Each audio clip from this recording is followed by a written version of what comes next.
Megha news ಮೊದಲಿಗೆ headlines. D Devaraju Arasu ಜಯಂತಿ, ಕರ್ನಾಟಕ ಏಕೀಕರಣ, ಉಳುವವನೇ ಭೂ ಒಡೆಯ ಯೋಜನೆಗೆ ಅರಸು ಕೊಡುಗೆ ಅಪಾರ, ಶರಣಪ್ಪ ಸತ್ಯಪೇಟೆ. 22ರಂದು ಪ್ರಜಾಪಿತ ಬ್ರಹ್ಮಕುಮಾರಿ ವಿಶ್ವವಿದ್ಯಾಲಯದಿಂದ ಪ್ರೇರಣಾದಾಯಕ ಉಪನ್ಯಾಸ, ಅಂತಾರಾಷ್ಟ್ರೀಯ ಖ್ಯಾತಿ ಡಾಕ್ಟರ್ ಮೋಹಿತ್ ದಯಾಳ್ ಗುಪ್ತಾ ಭಾಗಿ, ಸ್ಮಿತಾ ಅಕ್ಕ. ಕನಿಷ್ಠ ವೇತನ ಜಾರಿಗೆ ಆಗ್ರಹಿಸಿ ಡಿಎಸ್ಎಸ್ ಪ್ರತಿಭಟನೆ. ಪಿಂಚಣಿದಾರರಿಗೆ 5 ತಿಂಗಳ ಪಿಂಚಣಿ ನೀಡಲು ಆಗ್ರಹಿಸಿ 29ರಂದು ಎಸ್ಯುಸಿಐಸಿ ಪ್ರತಿಭಟನೆ, ಎನ್ಎಸ್ ವೀರೇಶ್. ಸೆಪ್ಟೆಂಬರ್ 6ರಂದು ರಾಜ್ಯ ಮಟ್ಟದ ಗಾಯನ ಸ್ಪರ್ಧೆ, ವಿಜೇತರಿಗೆ ನಗದು ಬಹುಮಾನ, ಮಾರುತಿ ಬಡಿಗೇರ. ದೇವರಾಜು ಅರಸು ಜಯಂತಿ ಅಂಗವಾಗಿ ಭಾವಚಿತ್ರದ ಮೆರವಣಿಗೆ. ಹೊಕ್ರಾಣಿಯಲ್ಲಿ ಯುವತಿ ಶವ ಪತ್ತೆ, ಅತ್ಯಾಚಾರ ಎಸಗಿ ಕೊಲೆ ಮಾಡಿರುವ ಶಂಕೆ, ಎಸ್ಪಿ ಭೇಟಿ.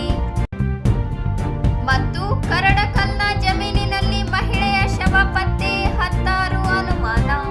ಕರ್ನಾಟಕದ ಮಾಜಿ ಮುಖ್ಯಮಂತ್ರಿ ಡಿ ದೇವರಾಜು ಅರಸು ಅವರು ಭೂ ಸುಧಾರಣೆ ಕಾಯ್ದೆ ಜಾರಿಗೆ ತರುವ ಮೂಲಕ ದೀನ, ದಲಿತ ಹಾಗೂ ಹಿಂದುಳಿದ ವರ್ಗಗಳಿಗೆ ಭೂಮಿಯ ಹಕ್ಕು ದೊರಕಿಸುವಲ್ಲಿ ಮಹತ್ವದ ಪಾತ್ರ ವಹಿಸಿದ್ದಾರೆ ಎಂದು ಮಹಾನಗರ ಪಾಲಿಕೆ ಉಪ ಆಯುಕ್ತ ಶರಣಪ್ಪ ಸತ್ಯಪೇಟೆ ಹೇಳಿದರು. ನಗರದ ಪಂಡಿತ ಸಿದ್ದರಾಮ ಜಂಬಲ್ದಿನ್ನಿ ರಂಗಮಂದಿರದಲ್ಲಿ ಜಿಲ್ಲಾಡಳಿತ, ಜಿಲ್ಲಾ ಪಂಚಾಯತ್, ಮಹಾನಗರ ಪಾಲಿಕೆ, ಹಿಂದುಳಿದ ವರ್ಗಗಳ ಕಲ್ಯಾಣ ಇಲಾಖೆ ಹಾಗೂ ಡಿ ದೇವರಾಜು ಅರಸು ಅಭಿವೃದ್ಧಿ ನಿಗಮದ ಸಹಯೋಗದಲ್ಲಿ ಗುರುವಾರ ಆಯೋಜಿಸಿದ್ದ ಡಿ ದೇವರಾಜು ಅರಸು ಅವರ 111ನೇ ಜನ್ಮದಿನಾಚರಣೆ ಕಾರ್ಯಕ್ರಮ ಉದ್ಘಾಟಿಸಿ ಮಾತನಾಡಿದರು.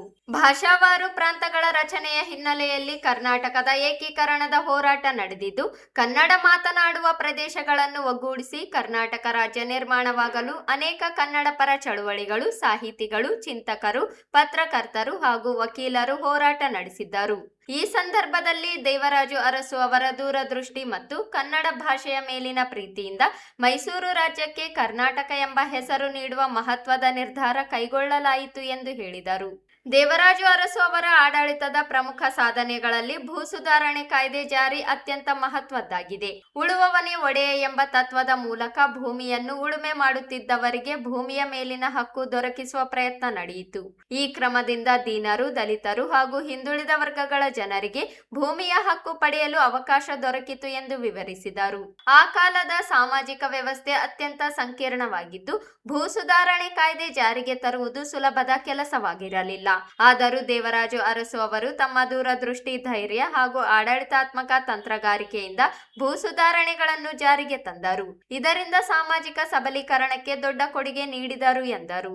ಇತಿಹಾಸವನ್ನು ಅರಿತುಕೊಳ್ಳುವುದರಿಂದ ಮಾತ್ರ ಸಮಾಜದಲ್ಲಿ ಬದಲಾವಣೆ ತರಲು ಸಾಧ್ಯ. ಆದ್ದರಿಂದ ವಿದ್ಯಾರ್ಥಿಗಳು ಹಾಗೂ ಯುವ ಜನರು ದೇವರಾಜು ಅರಸು ಅವರ ಚಿಂತನೆಗಳು, ಸಾಮಾಜಿಕ ಸುಧಾರಣೆಗಳು ಮತ್ತು ಜನಪರ ಕಾರ್ಯಕ್ರಮಗಳನ್ನು ತಿಳಿದುಕೊಳ್ಳಬೇಕು ಎಂದು ಶರಣಪ್ಪ ಸತ್ಯಪೇಟೆ ಹೇಳಿದರು.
ಒಬ್ಬ ಅಪ್ರತಿಮ ರಾಜಕಾರಣಿಯಾಗಿದ್ದರು, ದೇಶ ಕಂಡಿರ್ತಕ್ಕಂಥ ಒಬ್ಬ ಅಭೂತಪೂರ್ವ ಮುಖ್ಯಮಂತ್ರಿಗಳಾಗಿದ್ದರು. ಬಟ್ ವಿದ್ಯಾರ್ಥಿಗಳಾಗಿದ್ದರು ಮತ್ತು ಎಲ್ಲ ಜನರು ದೇವರಾಜ ಅರಸು ಬಗ್ಗೆ ತಿಳ್ಕೊಳ್ಬೇಕಾಗಿರ್ತಕ್ಕಂಥ ಸಂಗತಿಗಳು ಭಾಳಷ್ಟು ಇಲ್ಲಿ ಈ ವಿಷಯವನ್ನೇ ಕುರಿತು ಮಾತಾಡ್ತಕ್ಕಂಥದ್ದು ಕೆಲವರು ಅಂದರೆ ವಿಶೇಷವಾದ ಅಧ್ಯಯನ ಮಾಡಿ ಮಾತಾಡಲಿಕ್ಕೆ ಬಂದಿರತಕ್ಕಂಥ ವಿಷಯ ತೆಗೆದಿದ್ದಾರೆ. ಹಾಗಾಗಿ ಕೂಡ ಕೆಲವು ಔಪಚಾರಿಕವಾಗಿ ಒಂದಿಷ್ಟು ಉದ್ಘಾಟನಪರವಾಗಿ ಕೆಲವು ಮಾತುಗಳನ್ನು ಹೇಳ್ತೇನೆ. ದೇವರಾಜ ಅರಸವರು ಕರ್ನಾಟಕದ ಸಂದರ್ಭದಲ್ಲಿ ನೆನಪಿಸಿಕೊಳ್ಬೇಕಾದ ಒಂದು ಮುಖ್ಯವಾದ ಸಂದರ್ಭ ಏನಂದರೆ, ಕರ್ನಾಟಕ ಅಂತ ನಾಮಕರಣ ಮಾಡಿರ್ತಕ್ಕಂಥ ಶ್ರೇಯಸ್ಸು ದೇವರಾಜ ಅರಸವರಿಗೆ ಸಲ್ಲುತ್ತೆ. ನಮಗೆ ಗೊತ್ತಿರಬೇಕು, ಕರ್ನಾಟಕ ಅಂದರೆ ನಮ್ಮ ಭಾರತ ದೇಶದಲ್ಲಿ 550 ಸಂಸ್ಥಾನಗಳಿವೆ. 550 ಸಂಸ್ಥಾನಗಳು 1947 ಸ್ವಾತಂತ್ರ್ಯ ನಂತರ ಏಕೀಕೃತ ಭಾರತ ಆಯಿತು. ಅದಾದ ನಂತರ ಕೂಡ ಏನಂದರೆ ಅನೇಕ ಭಾಷೆಗಳನ್ನು ಆಡ್ತಕ್ಕಂಥ ಜನಗಳು ಎಲ್ಲ ರಾಜ್ಯಗಳಲ್ಲಿದ್ದರು. ಕರ್ನಾಟಕದಲ್ಲಿ ಕೂಡ ಕನ್ನಡ ಮಾತಾಡ್ತಕ್ಕಂಥ ಜನ, ತೆಲುಗು ಮಾತಾಡ್ತಕ್ಕಂಥ ಜನ, ಮರಾಠಿ ಮಾತಾಡ್ತಕ್ಕಂಥ ಜನ ಇವರೆಲ್ಲರೂ ಕರ್ನಾಟಕದಲ್ಲಿ ಇದ್ದರು ಅನ್ನುವಂಥದ್ದು ಕರ್ನಾಟಕದ ಇತಿಹಾಸವನ್ನು ಓದಿರ್ತಕ್ಕಂಥ ನಮಗೆ ಗೊತ್ತಿರುವ ಸಂಗತಿ. ಆ ಸಂದರ್ಭದಲ್ಲಿ ಭಾಷಾವಾರ ಪ್ರಾಂತ್ಯಗಳು ಆಗಬೇಕನ್ನುವಂಥ ಒಂದು ದೊಡ್ಡ ಕೂಗು ಪಟ್ಟಿ ಶ್ರೀರಾಮುಲು ಅವರು ಆಮರಣ ಉಪವಾಸದ ಫಲವಾಗಿ ಆದ ನಂತರ ಗೌರವಾನ್ವಿತ ಪಂಡಿತ್ ನೆಹರೂಜಿ ಏನಂದರೆ ಫಜಲ್ ಆಯೋಗದ ನಿರ್ಮಾಣ ಮಾಡಿದ ನಂತರ ಭಾಷಾವಾರ ಪ್ರಾಂತ್ಯವನ್ನು ಮಾಡಲಿಕ್ಕೆ ಫಜಲ್ ಆಯೋಗವನ್ನು ನಿರ್ಮಾಣ ಮಾಡ್ತಾರೆ. ಫಜಲ್ ಆಯೋಗವು ಏನಂದರೆ ಭಾಷಾವಾರ ಪ್ರಾಂತ್ಯ ರಚನೆಗೆ ಏನಂದರೆ ರೆಕಮೆಂಡ್ ಮಾಡ್ತದ, ಅದರ ಸಂಸತ್ತು ಅನುಮೋದನೆ ಮಾಡ್ತದ. ಆ ಹಿನ್ನೆಲೆ ಏನಂದರೆ ಭಾಷಾವಾರ ಪ್ರಾಂತ್ಯಗಳಾಗ್ತದೆ. ಆ ಭಾಷಾವಾರ ಪ್ರಾಂತ್ಯಗಳ ಆದಂಥ ಸಂದರ್ಭದಲ್ಲಿ 1956 ಏನಂದರೆ ಕನ್ನಡ ಮಾತಾಡ್ತಕ್ಕಂಥ ಜನರು ಕನ್ನಡದಲ್ಲಿ ಬರಬೇಕಿರುವಂಥ ಕಾರಣಕ್ಕಾಗಿ ಕನ್ನಡ ಪ್ರದೇಶವನ್ನು ಒಂದುಗೂಡಿಸ್ತಕ್ಕಂಥ ಒಂದು ರಾಜ್ಯ ಉದಯವಾಗ್ತದೆ. ಅದಕ್ಕೆ ನಾವು ಮೈಸೂರು ರಾಜ್ಯ ಅಂತ ಕರಿತೀವಿ. ಮೈಸೂರು ರಾಜ್ಯ, ಮದ್ರಾಸ್ ರಾಜ್ಯ, ಕೊಡಗು ರಾಜ್ಯ, ಈ ಥರದ ರಾಜ್ಯಗಳು ನಮ್ಮ ದೇಶದಲ್ಲಿ ಅಸ್ತಿತ್ವಕ್ಕೆ ಬಂದವು.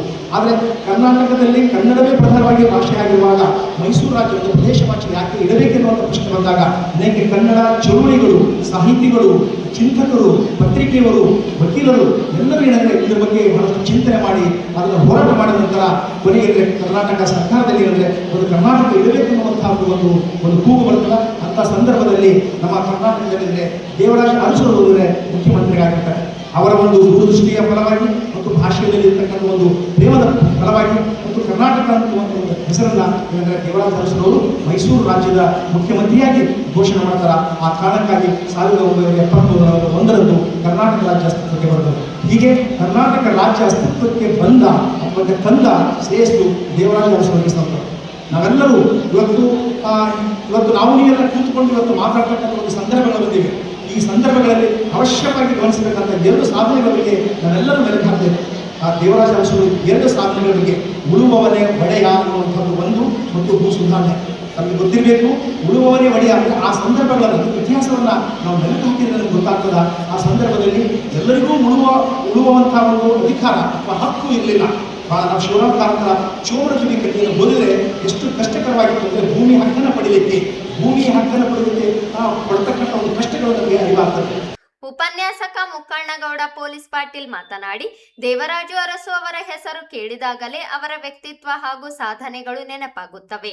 ಅವರು ಕೇವಲ ಒಬ್ಬ ವ್ಯಕ್ತಿಯಾಗಿರದೆ ನಾಡಿನ ಸಾಮಾಜಿಕ ಪರಿವರ್ತನೆಯ ಶಕ್ತಿಯಾಗಿದ್ದರು. ಅವರ ಜಯಂತಿ ಆಚರಣೆ ಕೇವಲ ಕಾರ್ಯಕ್ರಮಕ್ಕೆ ಸೀಮಿತವಾಗದೆ ಅವರ ಚಿಂತನೆಗಳನ್ನು ಜೀವನದಲ್ಲಿ ಅಳವಡಿಸಿಕೊಳ್ಳುವ ಸಂದರ್ಭವಾಗಬೇಕು ಎಂದರು. 1915 ಆಗಸ್ಟ್ 20ರಂದು ಮೈಸೂರು ಜಿಲ್ಲೆಯ ಹುಣಸೂರು ತಾಲೂಕಿನ ಕಲ್ಲಹಳ್ಳಿ ಗ್ರಾಮದಲ್ಲಿ ಜನಿಸಿದ ದೇವರಾಜು ಅರಸು ಅವರು ಬಾಲ್ಯದಲ್ಲೇ ತಾಯಿ ಹಾಗೂ ಅಜ್ಜಿಯಿಂದ ಶಿಸ್ತು, ಮೌಲ್ಯ ಮತ್ತು ಆತ್ಮವಿಶ್ವಾಸದ ಸಂಸ್ಕಾರ ಪಡೆದಿದ್ದರು. ಬುದ್ಧಿಬಲ, ತೋಳಬಲ ಹಾಗೂ ಆತ್ಮಬಲ ಬೆಳೆಸಿಕೊಳ್ಳಬೇಕು ಎಂಬ ಸಂದೇಶವನ್ನು ಅವರು ಬಾಲ್ಯದಲ್ಲೇ ಪಡೆದಿದ್ದರು.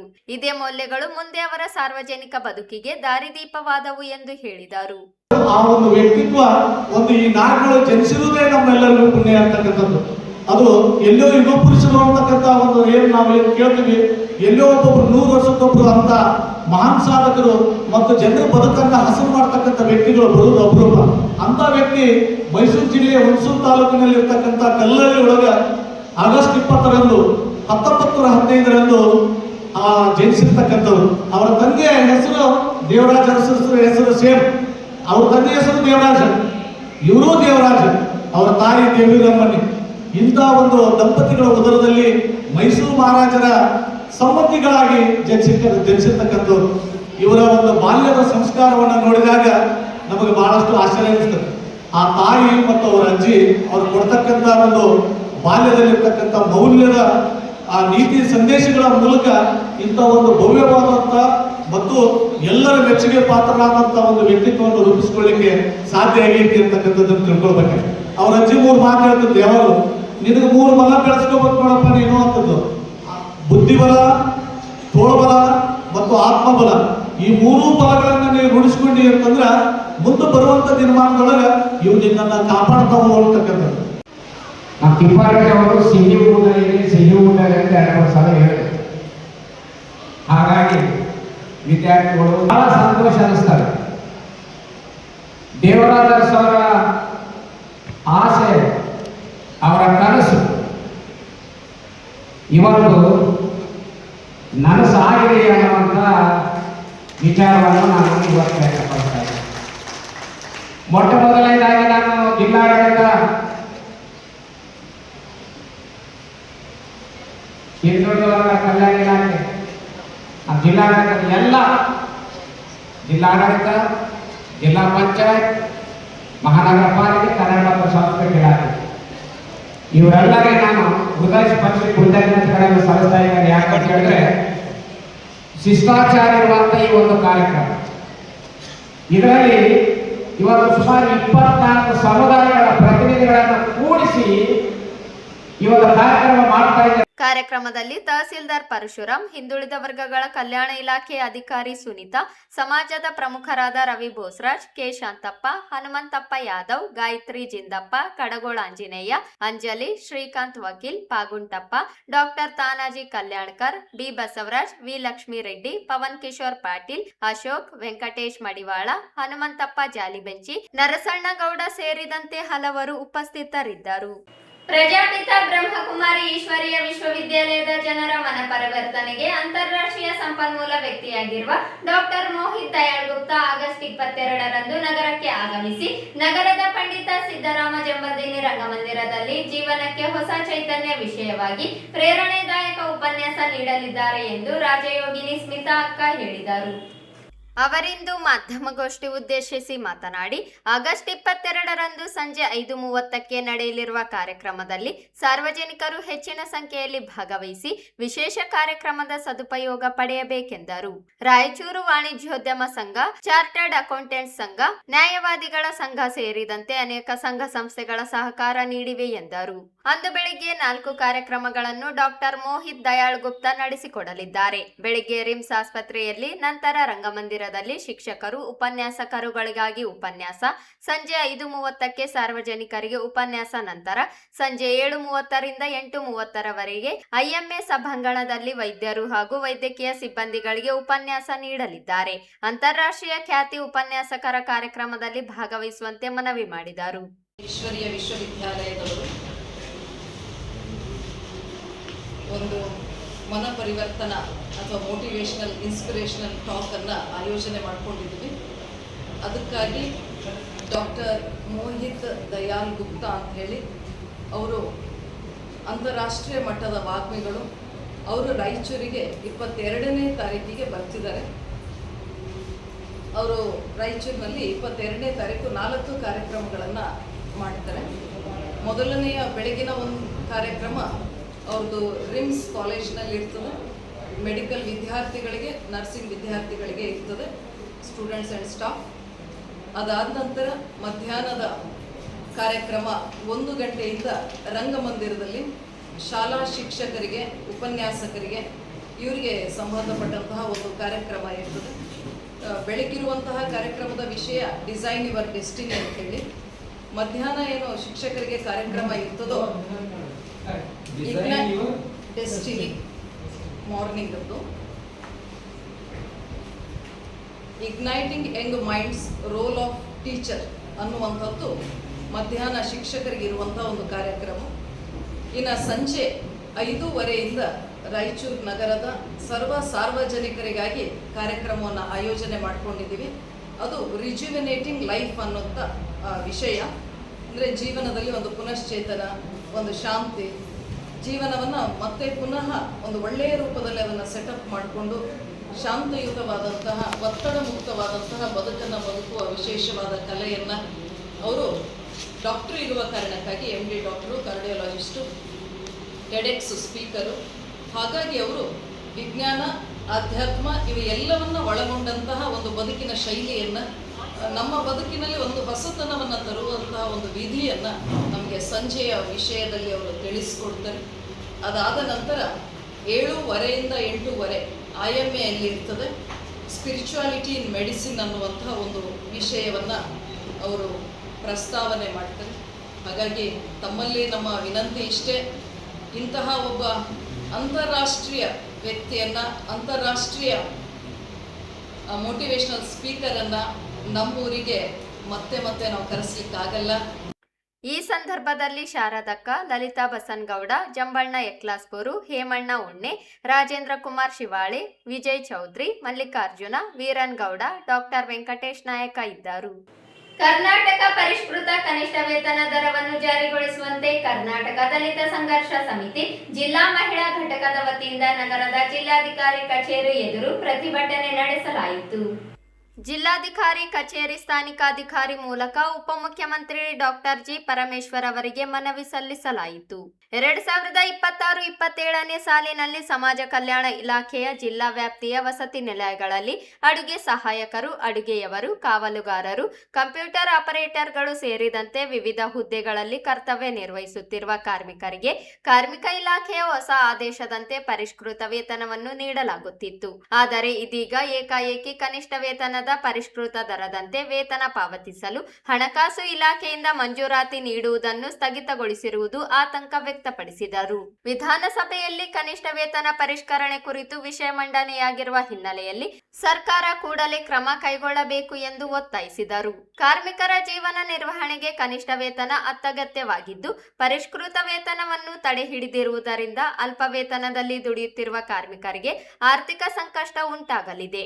ತುರ್ತಾಗಿ ಸಮಿತಿಯ ಸಭೆ ಕರೆದು ಕನಿಷ್ಠ ವೇತನ ಪರಿಷ್ಕರಣೆ ಕುರಿತು ನಿರ್ಣಯ ಕೈಗೊಂಡು ಸಂಬಂಧಿಸಿದ ಇಲಾಖೆಗೆ ಸೂಕ್ತ ನಿರ್ದೇಶನ ನೀಡಬೇಕು ಎಂದು ಮನವಿ ಮಾಡಿದರು. ಬಾಕಿ ಇರುವ ಪರಿಷ್ಕೃತ ವೇತನವನ್ನು ಕಾರ್ಮಿಕರ ಖಾತೆಗೆ ಕೂಡಲೇ ಜಮಾ ಮಾಡುವಂತೆ ಆದೇಶ ಹೊರಡಿಸಬೇಕು ಎಂದು ಒತ್ತಾಯಿಸಿದರು. ಜಾರಿಗೊಳಿಸಿ ಹೊಸ ವೇತನ ದರಗಳಂತೆ ವೇತನ ಜಾರಿಗೊಳಿಸಿ ಬೆಲೆ ಏರಿಕೆ ತಕ್ಕಂತೆ ಕಾರ್ಮಿಕರ ವೇತನ ಹೆಚ್ಚಿಸಿ ಕಾರ್ಮಿಕರ ಹೊಸ ವೇತನ ಅನುಷ್ಠಾನಗೊಳಿಸಿ ಏನೇ ಬರಲಿ ಕಾರ್ಮಿಕರ ಹೊಸ ವೇತನ ಜಾರಿಗೊಳಿಸಿ ಕಾರ್ಮಿಕರ ಹೊಸ ವೇತನ ಜಾರಿಗೊಳಿಸಿ ಏನೇ ಬರಲಿ ಬೆಲೆ ಏರಿಕೆ ತಕ್ಕಂತೆ ದರಗಳಂತೆ ವೇತನ ಜಾರಿ ಮಾಡಲೇಬೇಕು. ವೇತನ ಹೆಚ್ಚಿಸಲೇಬೇಕು ಏನೇ ಬರಲಿ ಕರ್ನಾಟಕ ದಲಿತ ಸಂಘರ್ಷ ಸಮಿತಿ ಡಾಕ್ಟರ್ ಬಿ.ಆರ್. ಅಂಬೇಡ್ಕರ್ ಮಾರ್ಗ ಹೋರಾಟಕ್ಕೆ ಮಾಡಿಕೊಳ್ಳಕ್ಕೆ ನಿಮ್ಮ ಸರ್ಕಾರ ವಿಫಲವಾಗಿದೆ. ಯಾವುದೇ ಕಾರಣಕ್ಕೂ ಕಾರ್ಮಿಕರ ಹೊಟ್ಟೆಯನ್ನು ಒಡೆಯದೆ ಕಾರ್ಮಿಕರ ಬೆವರಿನ ಸುರಿಸಿದ ಏನ್ ನೀರಿದವಲ್ಲ ಆ ನೀರಿನ ಅಂಶನ ಉಪ್ಪು ತಿಂದು ನೀವು ಬದುಕ್ತಾ ಇದ್ರಿ. ಉಪಮುಖ್ಯಮಂತ್ರಿಗಳೇ, ನೀವು ಅರ್ಥ ಮಾಡ್ಕೋಬೇಕು. ಈ ರಾಜ್ಯದ 24 ಶಾಸಕರಿದ್ದೀರಿ. ನೀವು ಏನು ಘೋಷಣೆ ಮಾಡ್ಕೊಂಡಿದ್ರಿ, ಕೋಟ್ಯಾಧಿಪತಿಗಳಿದ್ರಿ. ಆದರೆ ನಿಮ್ಮ ವೇತನ ಪರಿಶೀಲನೆ ಮಾಡಿಕೊಳ್ಳಿ. ಶಾಸಕರ ವೇತನ ಸುಮಾರು 80ರಿಂದ 1,50,000 ಇದೆ. ಆದರೆ ದುಡಿಯುವ ವರ್ಗಕ್ಕೆ ಕೇವಲ 13,000 ಕೊಡ್ತಾ ಇದ್ರಿ. ಏನು ಈ ಸಲ ಹೆಚ್ಚುವರಿ ಆಗಿದೆ ತಕ್ಷಣವೇ ಪರಿಶೀಲನೆಗೆ ಹೋಗ್ತಾ ಇದ್ರಿ. ನಿಮ್ಮ ಶಾಸಕರ ವೇತನ 1,20,000, 80,000 ಮತ್ತು TA ತಗೊಳ್ತಾ ಇದ್ರಿ. ಆದರೆ ನಾವು 8ರಿಂದ 12 ತಾಸು ದುಡಿತಾ ಇದ್ದಾರೆ ಕಾರ್ಮಿಕರು. ಆದರೆ ಕೇವಲ 13,000 ಕೊಡ್ತಾ ಇದ್ರಿ. ಇದು ಅನ್ಯಾಯ ಅಂತ ನಿಮ್ಗೆ ಗೊತ್ತಾಗುತ್ತಲ್ವೇ? ಈ ಹಗರಣ ಸುಮಾರು ಕೋಟಿಗಳ ಹಗರಣ ಮಾಡಿದ ನಾಗೇಂದ್ರ ಅವ್ರನ್ನ ಸದನದಲ್ಲಿ ಸಮರ್ಥನೆ ಮಾಡಿಕೊಂಡು ಅದೇ ರೀತಿ ಕಾರ್ಮಿಕ ವೇತನೆಯನ್ನು ಸಹಿತ ಸಮರ್ಥನೆ ಮಾಡಿಕೊಂಡು ನಮಗೆ ಕೂಡಲೇ ಜಾರಿಗೊಳಿಸಲಿಕ್ಕೆ ಇತ್ಯರ್ಥ ಮಾಡಬೇಕಂತ ಮಾನ್ಯ ಉಪಮುಖ್ಯಮಂತ್ರಿಗಳಲ್ಲಿ ಮನವಿ ಮಾಡಿಕೊಳ್ತೀವಿ. ಜೈ ಭೀಮ್, ಜೈ ಭಾರತ್. ಕರ್ನಾಟಕದಲ್ಲಿ ಸಂಘರ್ಷ ಹೋರಾಟಕ್ಕೆ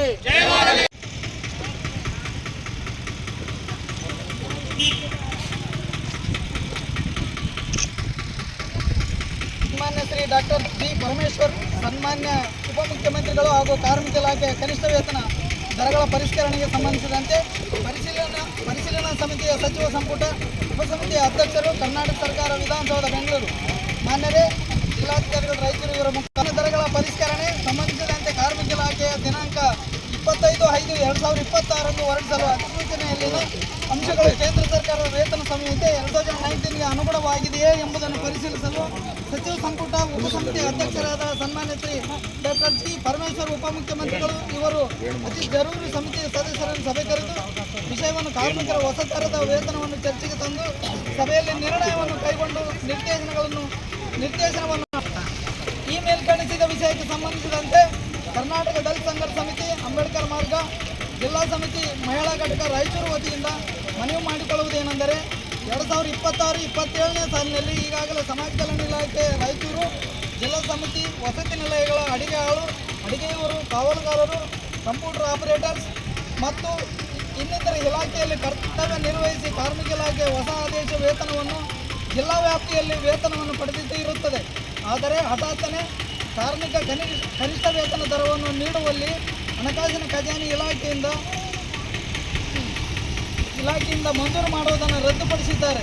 ಈ ವಿಷಯಕ್ಕೆ ಸಂಬಂಧಿಸಿದಂತೆ ಹಲವಾರು ಶಾಸಕರು ಕಾರ್ಮಿಕರ ವೇತನ ವಿಷಯವನ್ನು ಕುರಿತು ರಾಜ್ಯದ ಸದನದಲ್ಲಿ ಚಿಂತೆ ಗುರುತಿನ ಪ್ರಶ್ನೆ ಕೇಳಿದ್ದು ದಿನಾಂಕ 20/8/2022ರಂದು ಸದನದಲ್ಲಿ ವಿಷಯವನ್ನು ಮಂಡಿಸಿ ಇದಕ್ಕೆ ಸಂಬಂಧಿಸಿದಂತೆ ಕನಿಷ್ಠ ವೇತನ ದರಗಳ ಪರಿಶೀಲನಾ ಉಪಸಮಿತಿಯು ಅಧ್ಯಕ್ಷರಾದ ಸನ್ಮಾನ್ಯ ಶ್ರೀ ಡಾಕ್ಟರ್ ಜಿ ಪರಮೇಶ್ವರ್ ಉಪಮುಖ್ಯಮಂತ್ರಿಗಳು ಇವರು ಕೂಡಲೇ ಸಮಿತಿ ಸದಸ್ಯರನ್ನು ಕರೆದು ಸಭೆಯಲ್ಲಿ ಕನಿಷ್ಠ ವೇತನ ದರಗಳ ಪರಿಷ್ಕರಣೆಗಳ ಬಗ್ಗೆ ಚರ್ಚಿಸಿ ಕೂಲಂಕುಷವಾಗಿ ಕಾರ್ಮಿಕರಿಗೆ ಹೊಸ ಕಾರ್ಮಿಕರ ವೇತನವನ್ನು ಮಂಜೂರು ಮಾಡಲು ನಿರ್ಣಯವನ್ನು ಕೈಗೊಂಡು ಸಂಬಂಧಿಸಿದ ಇಲಾಖೆಗಳಿಗೆ ಸೂಕ್ತ ನಿರ್ದೇಶನವನ್ನು ನೀಡಿ ಆದೇಶವನ್ನು ಹೊರಡಿಸಲು ಅತಿ ಜರೂರು ಕಾರ್ಮಿಕರ ಖಾತೆಗೆ ವೇತನವನ್ನು ಜಮಾ ಮಾಡಬೇಕೆಂದು ಈ ಮೂಲಕ ತಮ್ಮಲ್ಲಿ ಮನವಿ ಮಾಡಿಕೊಳ್ಳುತ್ತೇವೆ.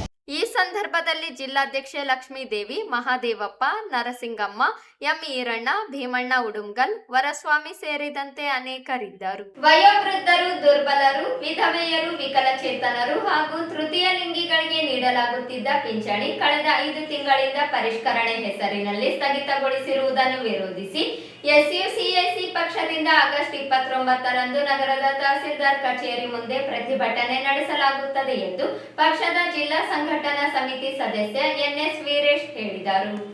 ಅವರಿಂದು ಮಾಧ್ಯಮಗೋಷ್ಠಿ ಉದ್ದೇಶಿಸಿ ಮಾತನಾಡಿ, ಅರ್ಹರನ್ನು ಗುರುತಿಸುವ ಹೆಸರಿನಲ್ಲಿ ಏನೆಲ್ಲ ದಾಖಲೆಗಳ ಪರಿಶೀಲನೆ ನಡೆಸಲಾಗುತ್ತಿದೆ. ಆದರೆ ಪಿಂಚಣಿಯನ್ನು ಅರ್ಹರಿಗೂ ತಡೆಯಲಾಗಿರುವುದು ಕ್ರೌರ್ಯವಾಗಿದೆ ಎಂದರು. ಅವೈಜ್ಞಾನಿಕವಾಗಿ 32,000 ವಾರ್ಷಿಕ ಆದಾಯ ಮಿತಿಯನ್ನು ವಿರೋಧಿಸಿ ಪ್ರತಿಭಟನೆ ನಡೆಸಿದ್ದರಿಂದ 1,20,000 ರೂಪಾಯಿ ವಾರ್ಷಿಕ ಆದಾಯಕ್ಕೆ ಸರ್ಕಾರ ಆದೇಶ ನೀಡಿದೆ. ಸಮಯಕ್ಕೆ ಸರಿಯಾಗಿ ದಾಖಲೆ ನೀಡದಿದ್ದರೆ ಯೋಜನೆಯಿಂದ ಕೈಬಿಡುವುದಾಗಿ ಹೆದರಿಸಲಾಗುತ್ತಿದೆ. ಬಡ ಜನರು ದಾಖಲೆಗಾಗಿ ಪರದಾಡುವಂತಾಗಿದೆ. ವಯೋವೃದ್ಧರು ದಾಖಲೆಗಾಗಿ ಕಚೇರಿಗಳಿಗೆ ಅಲೆಯುವಂತಾಗಿದೆ. ಪೂರ್ವಭಾವಿಯಾಗಿ ದಾಖಲೆ ನೀಡುವ ಕುರಿತು ಯಾವುದೇ ಪ್ರಚಾರ ಮಾಹಿತಿ ನೀಡದೆ ಕೊನೆ ದಿನಾಂಕ ಎಂದು ಹೇಳಲಾಗುತ್ತಿದೆ. ಕೂಡಲೇ ಅವಧಿಯನ್ನು ವಿಸ್ತರಿಸಿ 5 ತಿಂಗಳ ಪಿಂಚಣಿಯನ್ನು ಬಿಡುಗಡೆ ಮಾಡಬೇಕೆಂದರು. ಶರಣಪ್ಪ ಉದ್ಬಾಳ ಮಾತನಾಡಿ, ಕಂದಾಯ ಅಧಿಕಾರಿಗಳು ಸೇರಿದಂತೆ ವಿವಿಧ ಇಲಾಖೆಗಳ ಅಧಿಕಾರಿಗಳನ್ನು ಎಸ್ಐಆರ್ ಮತದಾರರ ಪರಿಷ್ಕರಣೆಗೆ ನಿಯುಕ್ತಿಗೊಳಿಸಲಾಗಿದೆ. ದಾಖಲೆ ಪಡೆಯಲು ಸಮಯ ಸಾಕಾಗುತ್ತಿಲ್ಲ. ಬಡವರು, ವೃದ್ಧರು ದಾಖಲೆ ಪಡೆಯಲು ಹೆಣಗಾಡುವಂತಾಗಿದೆ. ಜಿಲ್ಲೆಯಲ್ಲಿ 90,000 ಹೆಸರನ್ನು ಕೈಬಿಡಲಾಗಿದೆ. ಎಸ್ಐಆರ್, ಗ್ಯಾಸ್ ದಾಖಲೆ, ಬಿಪಿಎಲ್ ಕಾರ್ಡುಗಳಿಗೆ ಕೆವೈಸಿ ಸೇರಿ ಒಂದೇ ವೇಳೆಗೆ ಎಲ್ಲ ದಾಖಲೆ ನೀಡಲು ಹೇಳುತ್ತಿರುವ ಸರ್ಕಾರ ಜನರ ಸಮಸ್ಯೆ ಅರಿಯುತ್ತಿಲ್ಲ. ದಾಖಲೆಗಳ ಮರುಪರಿಶೀಲನೆ ಹೆಸರಿನಲ್ಲಿ ತೊಂದರೆ ನೀಡಲಾಗುತ್ತಿದೆ ಎಂದರು. ಅಲ್ಲಿ ಹೋಗಿ ವಿಲೇಜ್ ಅಕೌಂಟೆಂಟ್ ಕೇಳಿದ್ರೆ ಅವರು ನಾವು SIR ದಾಗೆ ಕೆಲಸ ಮಾಡೋಣ ಅಂತ. ಅಂದ್ರೆ ಜವಾಬ್ದಾರಿ ಯಾರು? ಪಾಪ ಜನ ನೀವು ಪೋಸ್ಟ್ ಆಫೀಸ್ಗೆ ಬ್ಯಾಂಕ್ಗೆ ನಮ್ಮ ದುಡ್ಡು ಬಂದಿಲ್ಲ ಅಂತ ತಿರುಗಾಡ್ತಾರೆ. ಈಗ ಏನೇನು ದಾಖಲೆ ಹೊಂದಿಸಬೇಕು ಅನ್ನೋದು ಕೂಡ ಬಹುತೇಕ ಜನಕ್ಕೆ ಗೊತ್ತಿಲ್ಲ. ಹಾಗಾಗಿ ನಾವು ಈ ಪತ್ರಿಕಾಗೋಷ್ಠಿ ಮುಖಾಂತರ ಜಿಲ್ಲಾಡಳಿತ ಕೇಳೋದೇನಂದ್ರೆ, ಈ 90,000 ಜನ ಏನಾದಾರಲ್ಲ ಅವರಿಗೆ ಸರಿಯಾದ ದಾಖಲೆ ಹೊಂದಿಸೋಕ್ಕೆ ವ್ಯವಸ್ಥೆ ಮಾಡಬೇಕು. ಈಗ ಎಲ್ಲರೂ SIR ಏನಾಯ್ತು ಅಂದ್ರೆ ವ್ಯವಸ್ಥೆಯಲ್ಲಿ ಒಟ್ಟಾರೆ ಜನಗಳು ಒಂಥರ ಆತಂಕ ಪೈದಲ್ಲಿಡೋ ಥರ ನಡೆದಿದೆ. ಒಂದು ಸ್ವಲ್ಪ ದಿನ ಗ್ಯಾಸ್ ಸಿಲಿಂಡರ್ KYC ನಡೀತಿ, ಆಮೇಲೆ ಈಗ ಈ ವೃದ್ಧಾಪ್ಯ, ಈಗ ಮತ್ತೆ ರೇಷನ್ ಕಾರ್ಡ್, ಪ್ರತಿಯೊಂದು ಯಾವಾಗಲೂ ಜನ ಬೇರೆದ್ರ ಬಗ್ಗೆ ಬದುಕಿನ ಬಗ್ಗೆ ಯೋಚನೆನೇ ಮಾಡಬಾರ್ದು. ಇರ್ತಕ್ಕಂಥ ಸವಲತ್ತುಗಳನ್ನ ಕಡಿತ ಮಾಡೋದಕ್ಕೆ ಏನು ಒಂದು ಪ್ಲಾನ್ ಮಾಡ್ತಾರೆ, ಅದು ಮುಂಚಿತವಾಗಿ ಹೇಳೋದೇ ಇಲ್ಲ. ಅದು ಕಡಿಮೆ ಅವಧಿಗೆ ಕೊಟ್ಟು ಕಳಿಸಿ ಜನಗಳನ್ನ ಒಂಥರ ಪರದಾಡೋ ಥರ ಮಾಡ್ತಿದ್ದಾರೆ. ಇದು ವ್ಯವಸ್ಥಿತವಾಗಿ ಈಗಾಗಲೇ ವೀರೇಶ್ವರ ಇದು ಒಂಥರ ಕ್ರೌರ್ಯ. ಇದು ಒಂದು ಕಡೆ ಕೊಟ್ಟಂಗೆ ಮಾಡೋದು, ಇನ್ನೊಂದು ಕಡೆ ಎಲ್ಲವನ್ನೂ ಕಟ್ ಮಾಡ್ತಕ್ಕಂಥ ಯೋಜನೆಗಳಿವು. ಆ ದಿಕ್ಕಿನಲ್ಲಿ ನಾವು ಕೂಡ ಈ ಸಂದರ್ಭದಲ್ಲಿ ಪ್ರತಿಭಟನೆ ಮುಖಾಂತರ ಹೇಳ್ತೀವಿ, ಇವುಗಳು ಕೂಡ ಹೇಳ್ತೀವಿ. ಜಿಲ್ಲಾಡಳಿತ ಇವತ್ತೇನು ಇಷ್ಟು ಜನಗಳು ಫಲಾನುಭವಿಗಳಿರಲ್ಲ, ಆ ಆದಾಯ ಸರ್ಟಿಫಿಕೇಟ್ ಇರ್ಬೋದು ಮತ್ತು ಇನ್ನೇನು ಬೇರೆ ಬೇರೆ ದಾಖಲೆಗಳಿರ್ಬೋದು, ಅದನ್ನು ತಕ್ಷಣ ಸಿಗೋ ಥರ ಸೌಲಭ್ಯ ಒದಗಿಸ್ಬೇಕು. ಅವ್ರಿಗೆ ಯಾವುದೇ ಕಾರಣಕ್ಕೆ ವಿಳಂಬ ಆಗಬಾರ್ದು. ಫಸ್ಟಿಗೆ ಆಮೇಲೆ ಹಣ ಹಾಕಿ ಶುರು ಮಾಡಿ, ಆಮೇಲೆ ಅವ್ರು ಏನಾದ್ರು ತಪ್ಪಾಗಿದ್ರೆ ಅವರಿಂದ ವಸೂಲಿ ಮಾಡ್ರಿ. ಈಗ ಗೃಹಲಕ್ಷ್ಮಿದು ಸತ್ತವ್ರಿಗೆ ಕೊಟ್ಟಿದ್ದು ವಾಪಸ್ ಹೆಂಗೆ ಅಂತ ಅದ್ರಂಗೆ ಮಾಡ್ಬೋದಲ್ಲ. ಅಂದ್ರೆ ಇಲ್ಲಿ ನಿಜವಾಗ್ಲೂ ಏನಂದ್ರೆ ಈ ಸಿಸ್ಟಮ್ನಲ್ಲಿ ವ್ಯವಸ್ಥೆಯಲ್ಲಿ ಹಂತವಾಗಿ ಇಂಥ ಯೋಜನೆಗಳನ್ನ ವಾಪಸ್ ತೆಗೆದಕ್ಕೋಸ್ಕರ ಬೇರೆ ಬೇರೆ ಹೆಸರಲ್ಲಿ ಪ್ಲಾನ್ ಮಾಡ್ಬೋದು. ಇದನ್ನು ನಾವು ಈ ಮೂಲಕ ಕಣ್ಸಕ್ಕೆ ಇಷ್ಟಪಡ್ತೀವಿ. ಈ ಸಂದರ್ಭದಲ್ಲಿ ಚನ್ನಬಸವ ಜಾನೇಕಲ್, ಮಹೇಶ್ ಚೀಕಲಪರ್ವಿ, ಮಲ್ಲನಗೌಡ ಇದ್ದರು. ನಗರದ ಆಕಾಶ ಆರೋಗ್ಯ ಸಿಂಗಿಂಗ್ ಸ್ಟುಡಿಯೋದಿಂದ ಸೆಪ್ಟೆಂಬರ್ 6ರಂದು ರಾಜ್ಯ ಮಟ್ಟದ ಗಾಯನ ಸ್ಪರ್ಧೆಯನ್ನು ನಗರದ ಪಂಡಿತ ಸಿದ್ದರಾಮ ಜಂಬಲ್ದಿನ್ನಿ ರಂಗಮಂದಿರದಲ್ಲಿ ಆಯೋಜಿಸಲಾಗಿದೆ ಎಂದು ಮಾರುತಿ ಬಡಿಗೇರ ಹೇಳಿದರು. ಅವರಿಂದು ಮಾಧ್ಯಮಗೋಷ್ಠಿ ಉದ್ದೇಶಿಸಿ ಮಾತನಾಡಿ, ಕಾರ್ಯಕ್ರಮದಲ್ಲಿ ತೀರ್ಪುಗಾರರಾಗಿ ಖ್ಯಾತ ಸಂಗೀತ ನಿರ್ದೇಶಕ ವಿ ಮನೋಹರ್ ಭಾಗವಹಿಸಲಿದ್ದು, ವಿಶೇಷ ಅತಿಥಿಯಾಗಿ ಚಲನಚಿತ್ರ ನಟಿ ಪೂಜಾ ರಮೇಶ್ ಆಗಮಿಸಲಿದ್ದಾರೆ. ಈಗಾಗಲೇ ರಾಜ್ಯದ ವಿವಿಧ ಜಿಲ್ಲೆಗಳ ಗಾಯಕರು ಆಗಮಿಸಿ ಆಡಿಷನ್ ನೀಡಿದ್ದಾರೆ. 13 ಜನರನ್ನು ಅಂತಿಮ ಸ್ಪರ್ಧೆಗೆ ಆಯ್ಕೆ ಮಾಡಲಾಗಿದೆ. ಸೆಪ್ಟೆಂಬರ್ 6ರಂದು ಅಂತಿಮ ಸ್ಪರ್ಧೆ ನಡೆಯಲಿದ್ದು, ವಿಜೇತರಾಗಿ ಪ್ರಥಮ ಸ್ಥಾನ ಪಡೆಯುವ ಗಾಯಕರಿಗೆ 11,000 ರೂಪಾಯಿ ನಗದು ಹಣ, 2ನೇ ಸ್ಥಾನ ಪಡೆದವರಿಗೆ 5,000 ರೂಪಾಯಿ, 3ನೇ ಸ್ಥಾನ ಪಡೆದವರಿಗೆ 3,000 ರೂಪಾಯಿ ನಗದು ಹಣ ನೀಡಲಾಗುತ್ತದೆ. ಕಾರ್ಯಕ್ರಮವನ್ನು ವಿಧಾನ ಪರಿಷತ್ ಸದಸ್ಯ ಎ ವಸಂತಕುಮಾರ್ ಉದ್ಘಾಟಿಸಲಿದ್ದು, ಅಧ್ಯಕ್ಷತೆಯನ್ನು ಶಾಸಕ ಡಾಕ್ಟರ್ ಶಿವರಾಜ್ ಪಾಟೀಲ್ ವಹಿಸಿಕೊಳ್ಳಲಿದ್ದಾರೆ. ಮುಖ್ಯ ಅತಿಥಿಗಳಾಗಿ ಕಾಂಗ್ರೆಸ್ ಮುಖಂಡ ಅಸ್ಲಾಂ ಪಾಷಾ, ಡಿ ಶ್ರೀನಿವಾಸ್, ಜಗದೀಶ್, ರೇಖಾ ಕೇಶವ್ ರೆಡ್ಡಿ, ಫಾತಿಮಾ ಹುಸೇನ್, ನರಸಪ್ಪ ಆಶಾಪೂರು, ಆರ್ಎಂ ಸ್ಟಾಲಿನ್ ಬೆಂಗಳೂರು ಆಗಮಿಸಲಿದ್ದಾರೆ. ಸಾರ್ವಜನಿಕರು ಆಸಕ್ತರು ಹೆಚ್ಚಿನ ಸಂಖ್ಯೆಯಲ್ಲಿ ಭಾಗವಹಿಸುವಂತೆ ಮನವಿ ಮಾಡಿದರು. ಶುರುವಾಗಿದೆ. ಅಂತಿಮವಾಗಿ ಈಗ ಏನು ಸುಮಾರು ಬೇರೆ ಬೇರೆ ಜಿಲ್ಲೆಯಿಂದ ಇವತ್ತು ಬಿಜಾಪುರ, ಗದಗ, ಬೆಂಗಳೂರು, ಮಂಡ್ಯ, ಬೀದರು, ಗುಲ್ಬರ್ಗ ಸಾಕಷ್ಟು ಜನ ಗಾಯಕಿಯರು ಈ ಒಂದು ಸ್ಪರ್ಧೆಯಲ್ಲಿ ಭಾಗವಹಿಸಿದ್ದಾರೆ. ಸಾಕಷ್ಟು ಜನ ಆಡಿಷನ್ ಸಹ ಕೊಟ್ಟೋಗಿದ್ದಾರೆ. ಸುಮಾರು 200ಕ್ಕೂ ಅಧಿಕ ಜನ ಇವತ್ತು ಈ ಸ್ಪರ್ಧೆಯಲ್ಲಿ ಭಾಗವಹಿಸಿದ್ದಾರೆ. ಅದರಲ್ಲಿ 13 ಜನ ಒಂದು ಗ್ರ್ಯಾಂಡ್ ಸೆಮಿಫೈನಲ್ಗೆ ಬಂದಿದ್ದಾರೆ. ಆ 13 ಜನರಲ್ಲಿ 3 ಜನರನ್ನ ಅಂತಿಮವಾಗಿ ಪ್ರಥಮ, ದ್ವಿತೀಯ, ತೃತೀಯ ಈ 3 ಜನರನ್ನ ಆಯ್ಕೆಯನ್ನು ಸೆಪ್ಟೆಂಬರ್ 6ನೇ ತಾರೀಕಿಗೆ ಸಂಜೆ 6 ಗಂಟೆಗೆ ನಮ್ಮ ಕನ್ನಡ ಚಲನಚಿತ್ರದ ಹಿರಿಯ ಸಂಗೀತ ನಿರ್ದೇಶಕರಾದಂಥ ಶ್ರೀ ವಿ ಮನೋಹರ್ ಸರ್ ಅವರು ತೀರ್ಪುಗಾರರಾಗಿ ಅವತ್ತು ಆಗಮಿಸುತ್ತಿದ್ದಾರೆ. ಅವರು ಈಗಾಗಲೇ ಜನ್ಮದ ಜೋಡಿ, ಜೋಡಿ ಹಕ್ಕಿ, ಸೂರ್ಯವಂಶಿ, ಲಾಲಿ ಸಾಕಷ್ಟು ಕನ್ನಡದ ಅತ್ಯುತ್ತಮ ಚಿತ್ರಗಳನ್ನು ಸಂಗೀತ ನಿರ್ದೇಶನ ಮಾಡಿರುವಂಥ ಇಂದಿಗೂ ಅವರ ಹಾಡುಗಳು ಜೀವಂತವಾಗಿವೆ. ಅವರು ರಾಯಚೂರಿಗೆ ಮೊದಲ ಬಾರಿಗೆ ಆಗಮಿಸುತ್ತಿದ್ದಾರೆ. ಅವರ ಜೊತೆಯಲ್ಲಿ ಚಿತ್ರನಟಿ ಮತ್ತು ಸಮಾಜ ಸೇವಕಿ ಡಾಕ್ಟರ್ ಪೂಜಾ ರಮೇಶ್ ಅವರು ಸಹ ಅತಿಥಿಗಳಾಗಿ ಆಗಮಿಸುವರು. ಈ ಸಂದರ್ಭದಲ್ಲಿ ಸುನಿಲ್ ಕುಮಾರ್, ನರೇಂದ್ರ ಕುಮಾರ್, ತುಳಸಿ ಯಾದವ್, ಅಂಜಲಿ ನಾಯಕ ಸೇರಿದಂತೆ ಇತರರಿದ್ದರು. ಡಿ ದೇವರಾಜು ಅರಸು ಅವರ ಜಯಂತಿಯ ಅಂಗವಾಗಿ ಭಾವಚಿತ್ರದ ಮೆರವಣಿಗೆ ನಗರದಲ್ಲಿ ಅದ್ದೂರಿಯಾಗಿ ನಡೆಯಿತು. ನಗರದ ಮಹಿಳಾ ಸಮಾಜದಲ್ಲಿ ಜಿಲ್ಲಾಡಳಿತ, ಜಿಲ್ಲಾ ಪಂಚಾಯತ್, ಮಹಾನಗರ ಪಾಲಿಕೆ ಮತ್ತು ಹಿಂದುಳಿದ ವರ್ಗಗಳ ಕಲ್ಯಾಣ ಇಲಾಖೆ ಹಾಗೂ ಡಿ ದೇವರಾಜು ಅರಸು ಅಭಿವೃದ್ಧಿ ನಿಗಮದ ಸಂಯುಕ್ತಾಶ್ರಯದಲ್ಲಿ ಹಮ್ಮಿಕೊಂಡಿದ್ದ ಮಾಜಿ ಮುಖ್ಯಮಂತ್ರಿ ಡಿ ದೇವರಾಜು ಅರಸು ಅವರ 111ನೇ ಜಯಂತಿ ನಿಮಿತ್ತ ಹಮ್ಮಿಕೊಂಡಿದ್ದ ಭಾವಚಿತ್ರಕ್ಕೆ ಅಪರ ಜಿಲ್ಲಾಧಿಕಾರಿ ಶಿವಾನಂದ್ ಭಜಂತ್ರಿ ಅವರು ಪೂಜೆ ಸಲ್ಲಿಸಿ ಮೆರವಣಿಗೆಗೆ ಚಾಲನೆ ನೀಡಿದರು. ಮೆರವಣಿಗೆಯಲ್ಲಿ ವಿವಿಧ ಕಲಾ ತಂಡಗಳು, ಡೊಳ್ಳು ಕುಣಿತ ಸೇರಿದಂತೆ ಅನೇಕ ಕಲಾ ತಂಡಗಳು ಭಾಗವಹಿಸಿದ್ದವು. ಮೆರವಣಿಗೆಯು ಮಹಿಳಾ ಸಮಾಜದಿಂದ ಪ್ರಾರಂಭವಾಗಿ ಜೈಲ್ ರಸ್ತೆ, ತಹಸೀಲ್ದಾರ್ ಕಚೇರಿ, ಕೇಂದ್ರ ಬಸ್ ನಿಲ್ದಾಣ, ಸಾರ್ವಜನಿಕ ಉದ್ಯಾನವನದ ಮೂಲಕ ಪಂಡಿತ ಸಿದ್ದರಾಮ ಜಂಬಲ್ದಿನ್ನಿ ರಂಗಮಂದಿರಕ್ಕೆ ಬಂದು ತಲುಪಿತು. ಈ ಸಂದರ್ಭದಲ್ಲಿ ಹಿಂದುಳಿದ ಜಾತಿಗಳ ಒಕ್ಕೂಟದ ಜಿಲ್ಲಾಧ್ಯಕ್ಷ ಕೆ ಶಾಂತಪ್ಪ, ಕಾಂಗ್ರೆಸ್ ಮುಖಂಡ ರವಿ ಬೋಸ್ರಾಜ್, ಮುಖಂಡರಾದ ವಿ ಲಕ್ಷ್ಮೀರೆಡ್ಡಿ, ನಗರ ಘಟಕ ಅಧ್ಯಕ್ಷ ನರಸಪ್ಪ ಮನ್ಸ್ಲಾಪುರು, ಕಾರ್ಯದರ್ಶಿ Vijay Bhaskar Itagi, Ravindra Jaldar, B Basavaraj, Mathamari Nagendrappa, Mukhtiyar, Anjaneya Kadagol, G Shivamurthy, grade 2 tahsildar Parashuram ಸೇರಿದಂತೆ ಹಿಂದುಳಿದ ಜಾತಿಗಳ ಸಮಾಜದ ಮುಖಂಡರು, ಯುವಕರು, ಮಹಿಳೆಯರು ಸೇರಿದಂತೆ ಹೆಚ್ಚಿನ ಸಂಖ್ಯೆಯಲ್ಲಿ ಜನರು ಭಾಗವಹಿಸಿದ್ದರು.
ದೇವರಾಜ ಅರಸರಿಗೆ ಈ ದೇವರಾಜ ಅರಸರಿಗೆ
ಯುವತಿಯೊಬ್ಬಳು ನಾಪತ್ತೆಯಾಗಿ ಬೆಳಿಗ್ಗೆ ಜಮೀನಿನಲ್ಲಿದ್ದ ಬಾವಿಯಲ್ಲಿ ಆಕೆಯ ಮೃತದೇಹ ಪತ್ತೆಯಾಗಿದ್ದು ಅತ್ಯಾಚಾರ ಮಾಡಿ ಕೊಲೆ ಮಾಡಲಾಗಿದೆ ಎಂದು ಶಂಕಿಸಲಾಗಿದೆ. ಸಿರವಾರ ತಾಲೂಕಿನ ಕಲ್ಲೂರು ಹೋಬಳಿಯ ಹೊಕ್ರಾಣಿ ಗ್ರಾಮದ ನಿವಾಸಿ 22 ವರ್ಷದ ಅಶ್ವಿನಿ ತಂದೆ ತಿಪ್ಪಾರೆಡ್ಡಿ ಎಂದು ಗುರುತಿಸಲಾಗಿದೆ. ರಾತ್ರಿ ಬಯಲು ಶೌಚಾಲಯಕ್ಕೆ ತೆರಳಿದ್ದ ವೇಳೆ ಅಶ್ವಿನಿ ನಾಪತ್ತೆಯಾಗಿದ್ದಳು. ಕುಟುಂಬಸ್ಥರು ಹಾಗೂ ಸ್ಥಳೀಯರು ಆಕೆಯನ್ನು ಹುಡುಕಾಟ ನಡೆಸಿದ್ದರು.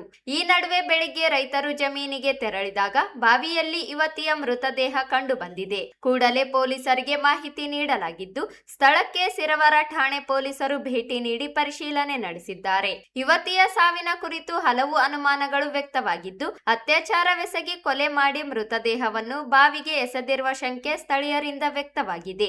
ಆದರೆ ಸಾವಿಗೆ ನಿಖರ ಕಾರಣ ಪೊಲೀಸ್ ತನಿಖೆ ಹಾಗೂ ಮರಣೋತ್ತರ ಪರೀಕ್ಷೆಯ ಬಳಿಕವೇ ತಿಳಿದು ಬರಬೇಕಿದೆ. ಅಶ್ವಿನಿಗೆ ಕೇವಲ 1 ತಿಂಗಳ ಹಿಂದೆಯಷ್ಟೇ ನಿಶ್ಚಿತಾರ್ಥವಾಗಿತ್ತು ಎನ್ನಲಾಗಿದೆ. ಹೀಗಾಗಿ ಕುಟುಂಬಸ್ಥರಲ್ಲಿ ಆಕ್ರಂದನ ಮುಗಿಲು ಮುಟ್ಟಿದೆ. ಘಟನಾ ಸ್ಥಳಕ್ಕೆ ಜಿಲ್ಲಾ ಪೊಲೀಸ್ ವರಿಷ್ಠಾಧಿಕಾರಿ ಅರುಣಾಕ್ಷು ಗಿರಿ, ಡಿವೈಎಸ್ಪಿ ಸೇರಿದಂತೆ ಪೊಲೀಸರು ಪ್ರಕರಣದ ಕುರಿತು ಮಾಹಿತಿ ಕಲೆ ಹಾಕುತ್ತಿದ್ದು ಯುವತಿ ನಾಪತ್ತೆಯಾಗಿದ್ದ ಸಂದರ್ಭದಿಂದ ಹಿಡಿದು ಮೃತದೇಹ ಪತ್ತೆಯಾಗುವವರೆಗಿನ ಎಲ್ಲಾ ವಿಚಾರಗಳನ್ನು ಪರಿಶೀಲಿಸುತ್ತಿದ್ದಾರೆ. ಪ್ರಕರಣವು ಸಿರವಾರ ಪೊಲೀಸ್ ಠಾಣೆಯಲ್ಲಿ ದಾಖಲಾಗಿದೆ.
ಲಿಂಗಸುಗೂರು ತಾಲೂಕಿನ ಕರಡಕಲ್ ಗ್ರಾಮದ 35 ವರ್ಷದ ರಾಣೆಮ್ಮ ಎಂಬ ಮಹಿಳೆ ಅನುಮಾನಾಸ್ಪದ ರೀತಿಯಲ್ಲಿ ಮೃತಪಟ್ಟಿರುವ ಘಟನೆ ನಡೆದಿದೆ.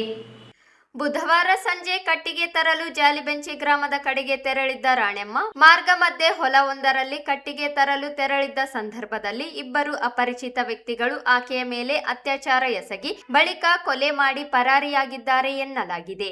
ಘಟನೆ ಕುರಿತು ಮಾಹಿತಿ ತಿಳಿಯುತ್ತಿದ್ದಂತೆ ಪೊಲೀಸರು ಸ್ಥಳಕ್ಕೆ ತೆರಳಿ ಪರಿಶೀಲನೆ ನಡೆಸಿದ್ದಾರೆ. ಮೃತದೇಹವನ್ನು ಮರಣೋತ್ತರ ಪರೀಕ್ಷೆಗೆ ಕಳುಹಿಸಲಾಗಿದ್ದು, ವರದಿ ಬಂದ ನಂತರ ಸಾವಿಗೆ ನಿಖರ ಕಾರಣ ಹಾಗೂ ಅತ್ಯಾಚಾರ ನಡೆದಿರುವ ಬಗ್ಗೆ ಸ್ಪಷ್ಟತೆ ದೊರೆಯಲಿದೆ ಎಂದು ತಿಳಿದು ಬಂದಿದೆ.